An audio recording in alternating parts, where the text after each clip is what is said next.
La ciudad de Roma estaba colmada de novedades arquitectónicas y de ingeniería, como sus acueductos y calzas, o majestuosos edificios como el Panteón, el domo más grande que se había construido hasta ese momento. El Imperio Romano fue considerado la civilización más grande, poderosa e importante de la historia occidental. Comenzó en el año 27 a.C. y terminó en 476 después de Cristo.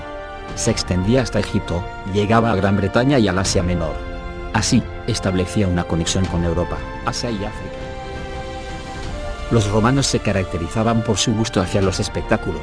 El edificio donde se realizaban muchos de ellos era el Circo Máximo. Fue el estadio más grande jamás construido. Orden del emperador Trajano, un reconocido urbanista de la época, en el año 100 a.C. El Circo Máximo tenía más de 30 metros de altura, dentro de los cuales había 4 filas de asientos. Estas filas daban toda la pista y tenían una longitud total de casi 1500 metros.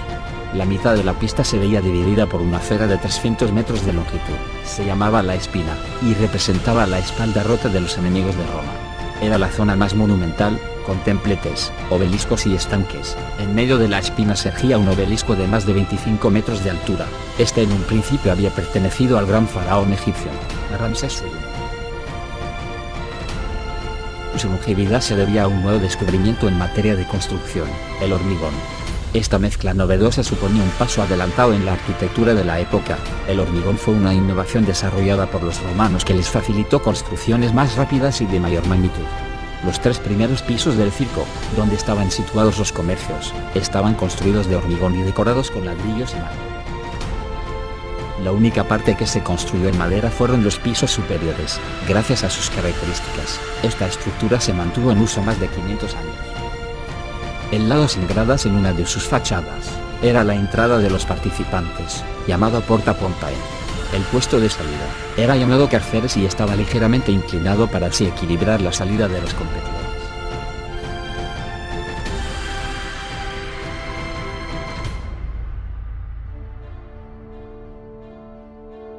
En las fachadas laterales se abrían las puertas para el acceso del público a las gradas, y se denominaba Vomitorium.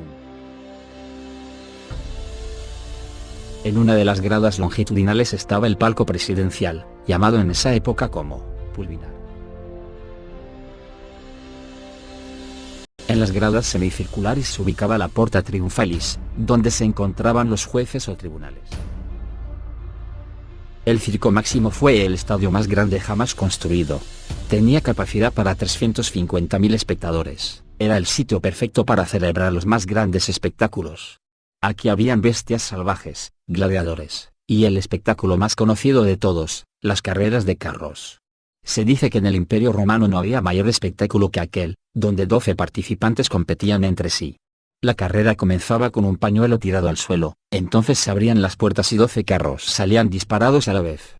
Durante los primeros momentos tenían que permanecer en sus líneas, pero a partir de cierta distancia ya se les permitía la libertad de movimientos. A partir de ese momento corrían veloces hasta dar 7 vueltas al circo. La meta estaba justo al frente del palco presidencial. Muchas veces los carros chocaban entre sí, y los competidores quedaban aplastados por las pezuñas de los caballos. Más de 50 morían cada año, pero si lograban sobrevivir y ganar, se convertían en auténticas superestrellas. Otro de los espectáculos que se realizaba en el circo, era el duelo a muerte entre bestias feroces, cacerías, o exhibiciones, donde algunas veces se soltaban hasta 60 leopardos, 30 o 40 osos, y entre 5 y 10 elefantes. Para garantizar la seguridad de los espectadores, se excavó una trinchera de 3,5 metros de anchura por 3 metros de profundidad, por todo el perímetro de la pista. El emperador Nerón mandó construir una barrera cilíndrica cubierta de marfil, que giraba sobre sí misma al ser tocada, impidiendo que los animales treparan por ella para subir a las gradas. Trajano, como cualquier emperador, quería construir un monumento dedicado a su gloria eterna, y el Circo Máximo fue una excelente elección. Él se consideraba a sí mismo un hombre del pueblo y según los especialistas fue el mejor emperador de Roma.